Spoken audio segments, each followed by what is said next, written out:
Shalom Bapak Saudara sekalian, Sobat E-Wisdom.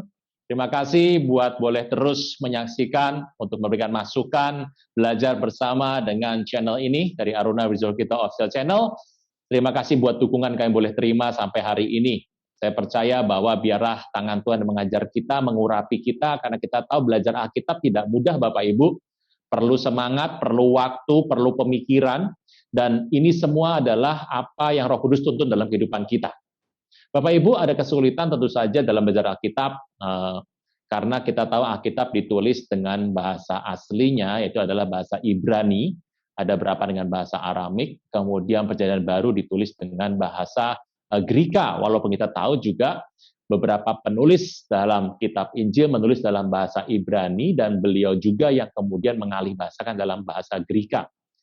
Nah, penerjemahan model begini akan dibawa ke bahasa Latin.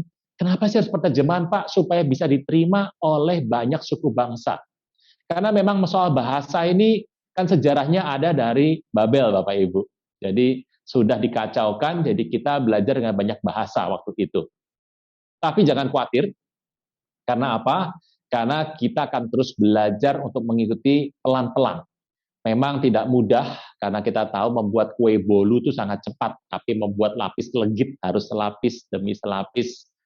Saya berdoa Bapak Ibu, setiap hari Kamis Bapak Ibu boleh belajar, dan juga pada tayangan berikutnya, dan biarlah pengurapan Tuhan boleh terus dalam kehidupan kita.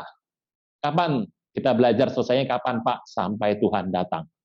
Karena kita ingin menjadi serupa dengan gambaran Kristus, mengenal Dia lebih lagi. Salah satu caranya, ada banyak cara Bapak Ibu, dengan worship, dengan Anda menyembah intim bersama Tuhan, adalah kita menggali firman Tuhan. Pegang firman Tuhan, karena itu adalah firman Tuhan. Terang bagi jalan kita, pelita, mengarahkan kaki kita untuk melangkah.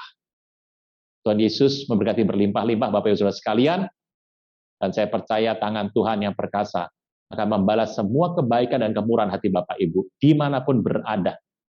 Sehat selalu, tetap dalam lindungan Tuhan, penuh sejahtera dan sukacita. Tuhan Yesus memberkati berlimpah-limpah. Shalom Bapak Ibu sekalian, Sobat E-Wisdom yang Tuhan berkati berlimpah-limpah. Sebelum kita mulai hari ini, kita berdoa terlebih dahulu. Bapak di sorga, dalam nama Tuhan Yesus, terima kasih buat berkat berlimpah yang boleh alami sampai hari ini, dari waktu ke waktu, saat demi saat, bulan demi bulan, tahun demi tahun, generasi lepas generasi, Kau tunjukkan anugerah-Mu yang berlimpah. Roh Kudus yang manis, cengkeram kami supaya tidak menyimpang kanan, tidak menyimpang kiri, tapi terus berpegang kepada panggilan yang ilahi. Pujian, hormat, kuasa, kemuliaan bagi nama Tuhan Yesus. Kau perisai hidup kami, Kau pagar tembok sekeliling kami. Tidak pernah dan jahat bisa menyentuh hidup ini. Engkau Tuhan, upah kami yang sangat amat besar. Dalam nama Tuhan Yesus yang percaya boleh berkata, amin. Senang sekali boleh kembali berjumpa di hari Kamis dalam acara E-Wisdom dari Aruna Wisdom Kita Official Channel.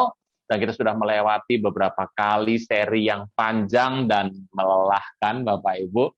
Berapa kali saya dapat masukan, Pak, panjang Pak, harus berkali-kali, pelan-pelan didengarkan lagi, ya. Jadi sebelum kita akan nanti masuk ke dalam serial yang panjang lagi, hari ini kita lebih santai, kita mau bahas soal panggilan. Pak, dari mana saya tahu bahwa Tuhan tuh panggil saya di bidang itu? Apakah panggilan itu semua orang sama? Atau ada panggilan yang umum, ada yang spesifik? Bapak Ibu, satu hal yang menarik adalah setiap kita diberikan sebuah pesan yang penting sebelum Tuhan naik ke sorga, yang dikenal dengan nama amanat agung. Tentu saja banyak orang mulai berkata bahwa memberikan sebuah kritik, kata amanat agung tidak pernah ada di Alkitab. Oke, Bapak Ibu, Anda boleh kasih nama apapun, mau namanya amanat A, B, C, D, mau namanya adalah pernyataan X, atau yang namanya adalah sebuah wasiat agung, apapun namanya, intinya adalah itu ada di Matius 28, 19, 20. Jadi, jangan khawatir jangan terganggu dengan sebutan, karena kita bicara mengenai esensi. Substansi melebihi bentuk. Nah, Bapak Ibu, ini yang menarik. Kalau kita membaca firman Tuhan, ternyata yang namanya konsep keselamatan yang pertama kali Tuhan sampaikan, itu memiliki sebuah kualitas yang sangat luar biasa. Kita membuka firman Tuhan sebentar dalam kitab Efesus. Tulisan Paulus kepada jemaat di Efesus itu ditulis dari kota Roma. Untuk Paulus bukan Petrus, itu ada di kota Roma dan menulis surat ini sekitar tahun 60-an Masehi. Ada di Kisah 28 itu, jadi ini ditulisnya sekitar Kisah 28 ya, Bapak Kisah Rasul kepada jemaat di Efesus. Efesus artinya adalah yang didambakan. Menarik sekali. Yuk kita belajar Efesus 3 ayat ke banyak sih Bapak Ibu, dari ayat pertama sebetulnya kita mau bahas satu persatu. Itu sebabnya aku ini Paulus yang dipenjarakan karena Kristus Yesus untuk kamu orang yang tidak mengenal Allah. Memang kamu telah mendengar tentang tugas penyelenggaraan kasih karunia Allah. Jadi ada tugas penyelenggaraan khusus yang dipercayakan kepada Paulus karena kamu. Jadi Paulus mendapat tugas dari Tuhan untuk berbicara kepada orang-orang Efesus. Bagaimana rahasianya dinyatakan kepadaku dengan wahyu, melalui sebuah wahyu penyingkapan revelation. Seperti yang telah kutulis di atas dengan singkat. Nah, Anda bisa baca nanti ayat Efesus pertama dan Efesus kedua. Apabila kita membacanya, kita bisa mengetahui dari tulisan ini pengertian Tuhan tentang rahasia Kristus. Jadi Paulus sedang membuka sebuah rahasia Kristus yang pada zaman dahulu, angkatan dahulu tidak pernah diberitakan kepada anak manusia. Jadi nabi-nabi walaupun mereka bisa mengerti tentang sedikit konsep keselamatan, tapi tidak pernah bisa melihat konsep gereja. Ini yang menarik Bapak Ibu, saya akan mengajak kita untuk melihat apa yang tertulis seperti biasa ada di tayangan ini. Nah, jadi kita tahu Bapak Ibu bahwa ini adalah sebuah zaman dan ini adalah zaman PL, nabi-nabi ada di sini, kemudian ini zaman PB. Dan Kristus lahir, kemudian Tuhan wafat di sini. Setelah ini muncul masa gereja dan kemudian nanti ada masa di mana Israel harus mempertanggungjawabkan ketidakpercayaannya. Bapak Ibu tolong mengerti bahwa tidak pernah ada yang namanya Nabi PL bisa melihat ke daerah sini. Tidak pernah ada Bapak Ibu yang bisa melihat daerah sini. Ini daerah kasih karunia, hanya Anda dan saya mengalami. Nabi PL itu bisa melihat ke sini. Kelahiran Tuhan Yesus bisa. Yesaya bisa melihat mengenai pelayanan Tuhan Yesus. Nabi PL di sini ada yang bisa lihat di sini. Ada juga yang bisa lihat di sana. Ada yang di sini hidupnya bisa melihat ke sini. Ada Nabi PL yang bisa melihat sampai kematian Tuhan Yesus. Bahkan Daniel sendiri itu melihat sampai kepada sini. Tetapi kalau ditanya, dalam kegerakan ini, Nabi PL mana yang bisa melihat ke arah ini dari A, ini ke B, ini ke C? Nabi PL bisa nggak Pak lihat ke C? Oh bisa sekali. Nabi PL bisa nggak dari PB bicaranya sampai ke sini? Bisa Bapak Ibu. Yohanes itu kan adanya adalah masa-masa di sini, di awal-awal di sini. Dan dia bisa melihat ke sana. Nabi PL dulu ya Bapak Ibu, Nabi PL bisa melihat ke sana. Tapi masalahnya kalau kita melihat Nabi PL itu tidak pernah bisa melihat ke sini. Adakah Nabi PL yang pernah membahas mengenai gereja yang dibentuk, kegerakan besar yang terjadi hari-hari ini? Tidak ada. Tapi ada satu orang Nabi PL yang bisa melihat matanya paling dekat dengan warna biru, yaitu adanya di sini. Nih, Nabi PL bisa melihat di sini. Zaman-zaman terakhir cuma ada satu yang bisa, yaitu namanya adalah Nabi Joel.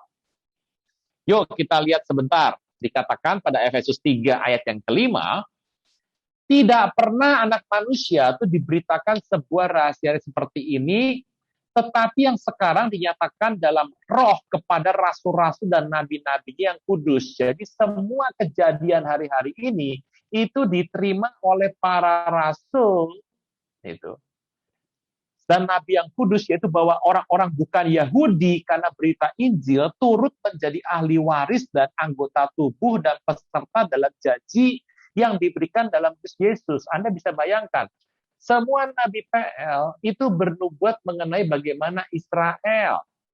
Tetapi nabi PL jarang sekali yang secara eksplisit mengkaitkan tentang pertobatan bangsa-bangsa di luar Israel. Bangsa-bangsa asing goyim tuh hampir nggak ada, Bapak Ibu. Mereka tidak pernah tahu, mereka tidak pernah berpikir bahwa orang-orang di luar Israel bisa terima keselamatan. Konsep keselamatan sampai ke bangsa-bangsa, ingat, bahkan rasul-rasul di abad pertama saja itu masih sangat rasialis sekali. Mereka tidak mau bicara kepada orang-orang ini. Ingat bagaimana soal Cornelius. Bagaimana Petrus harus mempertanggungjawabkan segala hal. Bagaimana Paulus harus pergi ke dalam sidang dan bicara banyak hal karena ada banyak orang-orang bertobat dari bangsa lain dan mereka mengatakan, apa betul keselamatan yang Tuhan Yesus berikan itu sampai pada bangsa lain? Ini sebuah rahasia besar yang nggak pernah dibongkar sebetulnya. Dan Paulus baru cerita. Ayat 7. Dari Injil itu, aku telah menjadi pelayan menurut pemberian kasih karunia Allah yang dianugerahkan kepadaku sesuai dengan pekerjaan kuasanya. Jadi Paulus mengatakan, aku ini adalah seorang nabi yang diutus kepada bangsa-bangsa di luar Yahudi. Seperti kepada Kefas atau Petrus kepada bangsa Yahudi, maka Paulus kepada goyim, non-Yahudi. Kepadaku yang paling hina dari segala orang kudus, setelah dianugerahkan kasih karunia ini untuk memberitakan kepada orang-orang bukan Yahudi, kekayaan Kristus tak terduga. Berarti kekayaan Kristus itu berlaku bagi orang Yahudi dan non-Yahudi. Ini cerita ini tuh mustahil bagi orang Yahudi pada zaman itu, Bapak Ibu. Tapi Paulus bilang bahwa orang non-Yahudi pun bisa nanti bersama dengan orang Yahudi yang percaya. Ingat, rasul-rasul abad pertama, abad kedua tuh majority adalah Yahudi semua. Mereka akan bergabung dalam konsep keselamatan anugerah Tuhan Yesus. Luar biasa sekali. Dan saya akan masuk di ayat yang penting, yaitu ayat 9, Bapak Ibu. Alkitab berkata dengan jelas, untuk menyatakan, jadi Paulus itu tujuannya untuk menyatakan kekayaan Kristus apa sih? Untuk menyatakan apa isi tugas penyelenggaraan rahasia yang telah berabad-abad tersembunyi dalam Allah, yang menciptakan segala sesuatu. Jadi semua yang terjadi atas bangsa-bangsa Yahudi dan non-Yahudi itu adalah merupakan keputusan rahasia besar ilahi yang ada dari zaman awal, yaitu zaman Alfa. Kita sudah Omega di sini. Dari zaman dulu Tuhan sudah punya kehendak bahwa keselamatan itu tidak hanya untuk Yahudi, tapi kepada semua orang yang menerima Yesus sebagai Tuhan. Ini luar biasa. Dan ini supaya sekarang oleh jemaat, jadi oleh orang-orang jemaat ini, yaitu Yahudi dan non-Yahudi yang telah menjadi percaya, yang baik-baik Bapak Ibu, diberitahukan. Ini Tuhan Bapa punya hikmat yang luar biasa. Dan hikmat Bapak itu beragam, Bapak Ibu, ada yang warnanya ini, ada yang itu, ada yang warnanya ini, ada yang warnanya merah, Bapak Ibu, ada yang warnanya coklat, ada yang warnanya hijau. Saya kasih warna biar gampang untuk memahaminya, Bapak Ibu. Juga ada yang warnanya biru, ada kemudian yang warnanya adalah seperti ini. Ini adalah hikmat Allah semuanya. Ini hikmat Allah semuanya. Dan hikmat ini tersembunyi dalam Allah berabad-abad. Dan ini, nah kita bilang apa? Coba renungkan baik-baik. Bapak Ibu di sana dikatakan, akan diberitakan oleh jemaat, yaitu Yahudi non-Yahudi yang percaya Tuhan Yesus, akan memberitakan ini akan dibawa oleh mereka. Dibawa oleh mereka. Untuk diberitakan kepada, ini menarik nih. Baca baik-baik, apa itu Bapak Ibu? Kepada pemerintah-pemerintah yang ada di sorga dan penguasa-penguasa yang ada di sorga, sesuai maksud abadi yang dilaksanakan dalam Kristus Yesus. Jadi ternyata seluruh cerita yang Tuhan buat itu dalam diri Allah yang tidak pernah terlihat, semua ini ternyata akan diberitakan oleh engkau dan saya yang percaya kepada Tuhan Yesus untuk diberitakan kepada orang-orang penguasa-penguasa di sorga. Siapa penguasa sorga itu? Kita buka firman Tuhan. Mari kita lihat ada di Wahyu yang kelima, Bapak Ibu. Kita sudah belajar malaikat. Ini ada linknya, Bapak Ibu. Ini linknya. Anda sudah belajar malaikat panjang lebar sepanjang tahun ini. Ini linknya bisa Anda klik lagi tentang malaikat itu siapa saja. Oke, kita teruskan. Kita buka firman Tuhan ada di Wahyu yang kelima. Kita berkata, ayat ke-7, ayat kedua dulu. Wahyu 5 ayat kedua, dan aku melihat seorang malaikat yang gagah. Gagah berarti di situ dikatakan berseru dengan suara yang nyaring.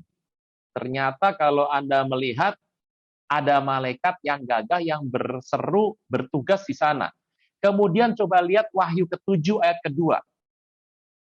Aku melihat seorang malaikat lain muncul dari tempat matahari terbit. Anda bisa bayangkan berarti ada yang bertugas di daerah sana. Ada 7 malaikat yang akan membawa sangkakala, 7 malaikat yang membawa yang namanya cawan. Kemudian Wahyu 8 ayat 3 ada malaikat yang berdiri dekat mezbah yang tugasnya bawa pedupaan emas. Kemudian Anda bisa melihat lagi, kita lihat Wahyu. Oke. Wahyu ke-14, kita lihat firman Tuhan. Ini ada malaikatnya juga kuat sekali. Wahyu ke-14 ayat ke-6 dikatakan ada malaikat yang terbang membawa Injil, gitu ya.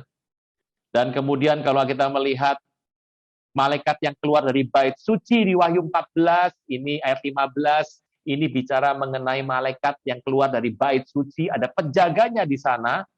Wahyu 14 ayat 17 juga ada malaikat keluar dari bait suci membawa sebilah sabit yang tajam. Wahyu 14 ayat 18, Wahyu 14 ayat 15, 16, 17, 18, ayat 18 berkata, ada malaikat lain datang dari mezbah, ia berkuasa atas api. Ternyata penguasa-penguasa sorga itu adalah para malaikat yang bertugas di bidang masing-masing.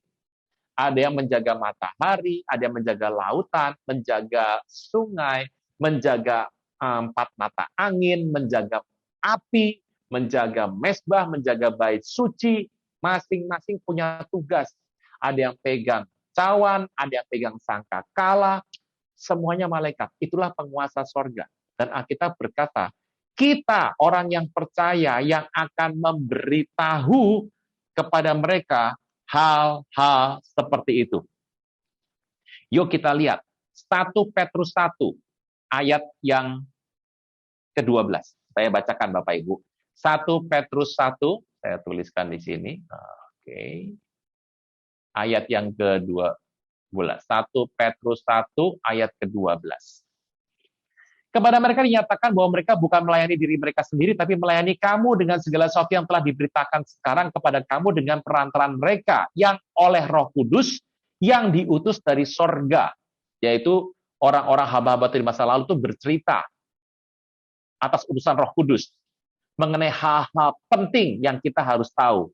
Menyampaikan berita Injil kepada kamu. Berita Injil, Bapak Ibu, kabar sukacita yang kita pelajari isinya adalah seluruh hikmat Allah, itu ternyata adalah hal-hal yang ingin diketahui para malaikat. Ternyata para malaikat itu pengen tahu soal Injil. Makanya penting Bapak Ibu, firman Tuhan, pengupasan firman Tuhan itu dibuat oleh manusia, bukan oleh malaikat. Roh Kudus berkarya atas manusia untuk mengupas. Makanya hormati setiap firman Tuhan yang disampaikan. Firman Tuhan disampaikan, dikupas oleh seorang manusia dengan terang kuasa Roh Kudus, itu nggak dapat dilakukan oleh malaikat. Hanya manusia yang bisa melakukannya. Makanya malaikat setiap kali akan hadir pada saat pembahasan firman Tuhan dilakukan. Puji nama Tuhan. Nah, ini yang menarik. Jadi kalau kita mengerti tugas ini diberikan kepada kita. Nah, tugas kita tuh apa? Ada dua, Bapak Ibu. Tugas itu dua macam. Satu tugas yang umum, satu lagi tugas itu adalah yang spesifik. Tugas yang umum itu yang umum, semua orang dapat, yang kita kenal dengan nama Great Commission atau amanat agung. Semua orang harus terlibat di sini, karena jika Anda tidak terlibat di sini, Alkitab berkata, engkau tidak disertai Tuhan sampai akhir zaman. Ketahuilah bahwa aku sertai engkau sampai akhir zaman. Kalau Anda terlibat dalam minimal satu dari 3 amanat agung, yaitu adalah memuridkan, penginjilan, kedua adalah pembaptisan atau pengudusan, yang ketiga adalah pengajaran atau pendewasaan. Tapi ada tugas yang spesifik yang setiap orang akan berbeda, dan yang saya mau bahas hari ini yang ini. Kita akan bahas ini, banyaklah Bapak Ibu di channel sebelah juga saya sering bicara, yaitu di banyak Zoom, di banyak seminar saya sering bicara, amanat agung, pentingnya amanat agung sekarang, kita berfokus sana. Ini yang saya mau cerita. Nah, Bapak Ibu, orang itu dapat panggilan spesifik dari Tuhan, itu sebetulnya, itu berarti tiap orang tuh unik depan Tuhan. Anda nggak bisa mencontoh orang lain. Anda nggak bisa, ya Anda konsultasi cuma dapat yang namanya sebuah cara-caranya, tapi Anda nggak bisa mendapatkan spesifiknya. Karena ini adalah murni Anda dengan Tuhan. Yuk kita akan melihat bagaimana panggilan Tuhan kepada Musa dan kepada Paulus. Kita tahu ini dua orang yang sangat kuat dalam firman. Alkitab berkata bahwa Musa dikenal sebagai the prophet of law, nabi hukum, dan Paulus adalah penulis hampir setengah dari Perjanjian Baru. Nah, Bapak Ibu, yuk kita lihat bagaimana cara Tuhan memanggil Musa dan Paulus. Ini mewakili PL, ini mewakili PB. So, apa yang terjadi dalam hidup mereka itu berarti bisa juga menjadi sebuah pola, walaupun tidak sama faktanya, tapi polanya akan mirip. Kita mulai dengan Musa. Bagaimana cara kita melihat Tuhan memanggil Musa? Nomor 1, dari namanya ketahuan bahwa Musa itu artinya adalah ditarik, diambil dari air. Drown from the water. Jadi kata mem pertama itu bicara mengenai air. Air. Gitu ya. Jadi, saya ulang ya Bapak Ibu. Ini bahasa Ibrani artinya air. Mem itu air. Diambil dari air. Dia diselamatkan. Hari itu semua anak-anak dibunuh semuanya oleh Firaun supaya tidak berkembang biak orang Israel dengan banyak sekali. Tetapi bidan Mesir menyelamatkannya dan Moshe dilarung di Sungai Nil. Artinya dia dilepas ke air. Atas kehendak Tuhan, dia ditemukan oleh putri Firaun dan diangkat masuk dalam kerajaan. Dia dibawa ke istana. Artinya apa? Diberkati berlimpah-limpah. Pada saat orang tuanya menyerahkan kepada Tuhan dan rencana Tuhan, dia tidak tahu mau bikin apa, ternyata dia akan dibawa masuk, dia diselamatkan. Waktu dia diselamatkan, dia mengalami yang namanya penuh dengan berkat dalam kehidupannya. Yang ketiga adalah, tapi setelah sampai di sini, panggilan Tuhan datang sama Musa. Karena panggilan itu, akhirnya dia harus membunuh secara tidak sengaja, dan dia dikejar oleh Firaun, dan dia harus keluar dari Mesir. Ini yang dibuat oleh Musa. Yang keempat adalah, waktu dia keluar dari Mesir, dia lari sebagai pelarian untuk pergi ke Midian.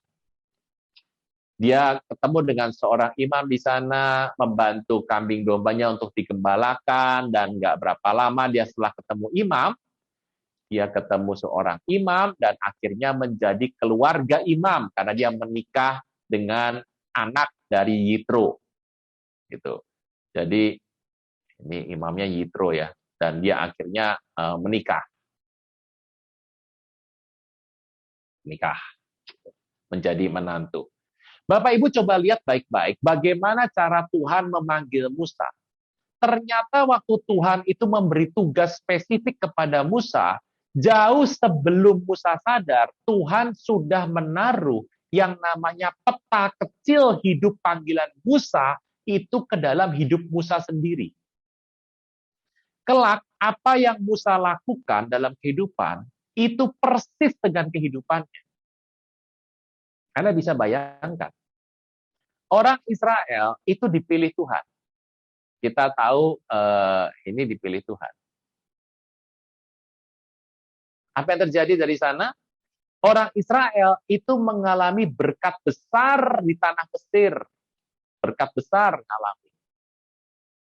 Anda bisa berkata bahwa mereka ditindas, Pak. Iya. Ingat di padang gurun mereka bilang apa? Lebih baik mati di Mesir. Kenapa? Makanan terjamin semuanya. Kerja ya biasa, tapi makanan terjamin semuanya. Mereka berkembang biak dengan banyak sekali. Itu artinya apa? Mereka diberkati di Mesir. Ingat bahwa waktu zaman Musa itu, Firaun yang menguasai Mesir itu adalah Firaunnya orang Asyur, bukan orang Mesir.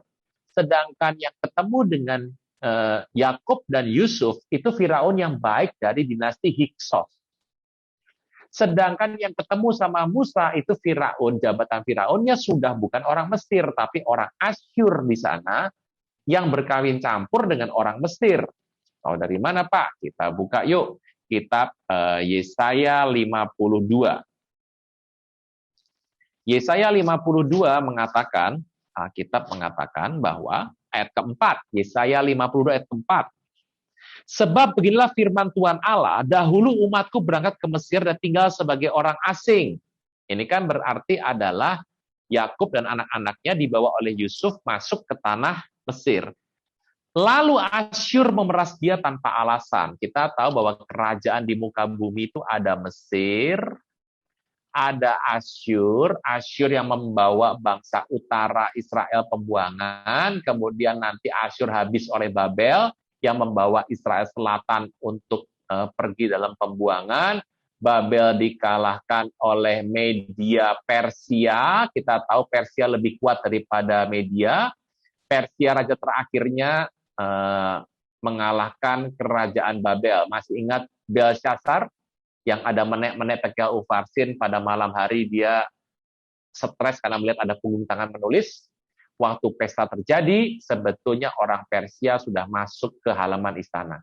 Malam itu juga habis semua kerajaan diambil sama Persia. Puji nama Tuhan, Daniel masih boleh hidup. Nah, Persia dikalahkan, Raja Darius nanti dikalahkan oleh kerajaan Yunani Alexander Agung. Darius dikalahkan oleh kerajaan Yunani. Yunani nanti akan terbagi-bagi menurut pecah mata angin dan kemudian dikuasai oleh Rom sampai ke PB. Jadi sebetulnya ini yang sedang diarah di sini ya. Oke, kita kembali ke ceritanya. Jadi Israel itu mengalami ditarik oleh Tuhan untuk masuk, diselamatkan, masuk ke istana dan diberkati. Persis hidup Israel sama Musa sama. Di tengah kondisi tidak menentu, di kekeringan, kelaparan, di mana terjadi, Yakub dibawa oleh Yusuf untuk masuk ke tanah Mesir. Moshe hampir mati di situ, di tengah air, dan dia dibawa oleh Firaun masuk istana. Tetapi ingat, seperti Musa pernah keluar dari Mesir, dikejar oleh Firaun, maka dia lari ke tanah Midian. Kelak, orang Israel juga harus keluar dari Mesir. Persis, Israel sama Musa itu persis. Kondisinya mirip. Makanya kalau ditanya sebetulnya tugasnya Musa itu apa? Sebelum dia bertugas ngurus Israel, penugasan itu dikenakan kepada diri Musa. Makanya Bapak Ibu hati-hati. Apa yang terjadi dalam hidupmu sebelum kau mengenal Kristus, sebelum kau bersungguh-sungguh dalam Tuhan, sebelum kau memberikan dirimu kepada Tuhan seluruhnya, sebetulnya itu adalah sebuah gambaran yang kasar mengenai apa yang engkau harus buat setelah engkau memberikan dirimu kepada Tuhan. Simple sekali. Jadi saya mau bikin apa, Pak? Gampang sekali. Sebelum kau mengenal Tuhan, engkau siapa? Patokannya sampai bertobat dong. Belum tentu Bapak Ibu, karena banyak orang setelah bertobat juga nggak ngapa-ngapain. Mereka bertobat, mereka happy selama sekian bulan. Setelah itu mereka mengalami kekeringan karena tidak pernah meneruskan, bersungguh-sungguh kepada Tuhan. Maka saya katakan adalah, semua yang terjadi dalam masa hidupmu sebelum kau mengenal dia, itu sebetulnya sebuah gambaran kasar mengenai tugas yang kau harus lakukan secara spesifik di depan Tuhan. Orang Mesir kemudian mengejar Musa, tapi tidak sampai lama Musa lari ke Midian, ke padang gurun di daerah Midian. Dan apa yang mereka buat? Musa setiap hari berurusannya dengan kambing dan domba, dan ingat, Musa itu punya masa hidup adalah 120 tahun. 40 tahun dia ada di istana Firaun. 40 tahun dia ada di Midian, dan sisa terakhirnya dia membawa orang Israel untuk berjalan menuju tanah perjanjian. Berarti hampir sepertiga hidupnya dihabiskan di nomor 1 dan nomor 2, kemudian nomor 3 dan nomor 4 dia habiskan di sini, sampai nomor 4, kemudian dia akan membawa Israel keluar di sepertiga lagi. Orang Israel keluar dari Mesir, dia pergi padang gurun. Kenapa Musa tahu padang gurun? Karena dia pernah nyoba ke Midian. Dia pernah jadi yang namanya penggembala domba. Dan ingat, apa yang Israel dapatkan sepanjang ada di padang gurun? Dia menjadi umat Tuhan. Tuhan menunjuk Harun sebagai pengantara, Musa sebagai pengantara. Ada imam. Dan ingat, disitulah turun Torah, di mana Tuhan kemudian mempertunangkan Israel dengan dirinya dalam sebuah perjanjian Sinai.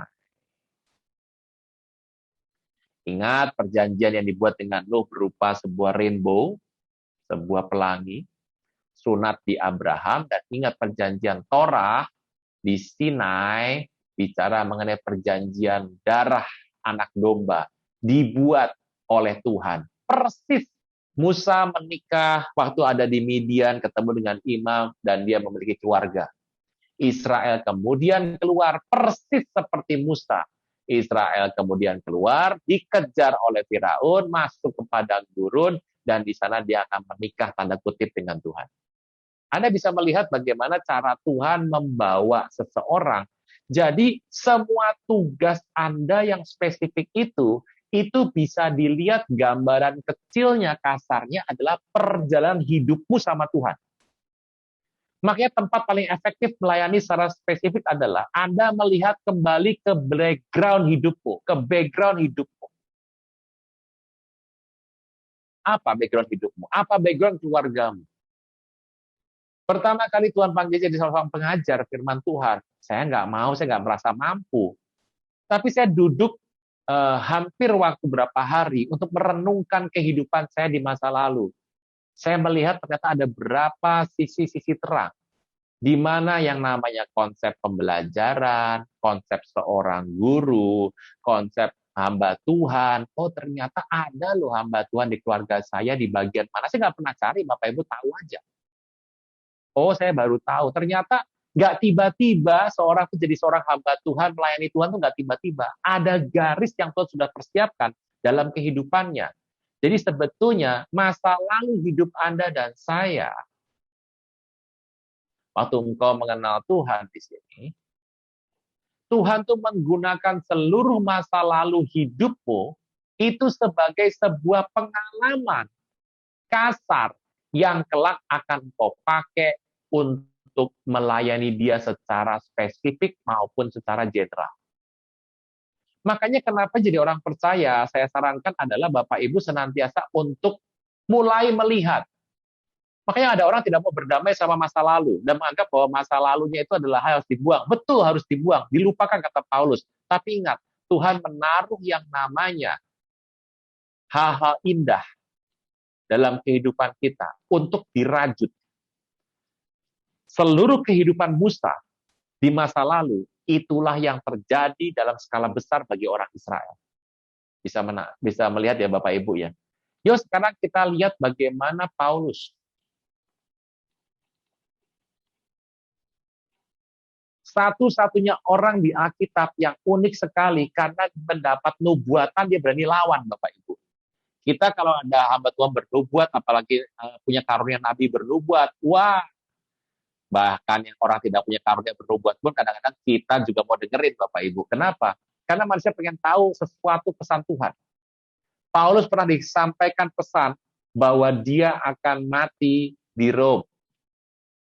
Bahkan Paulus dikatakan bahwa dia akan menderita. Nabi Agabus sudah berkata kepada dia. Apa yang terjadi? Paulus pernah berkata, jangan teruskan ucapan itu. Engkau mau sesakkan hatiku, aku mau pergi ke sana, bahkan mati pun rela. Setahu saya kalau orang tuh dapat sebuah pesan, ya dia akan menghindari sesuatu. Paulus tidak, dia terobos terus.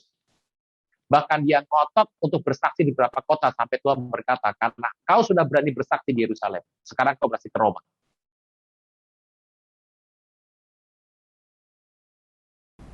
Jangan tunda menerima Yesus.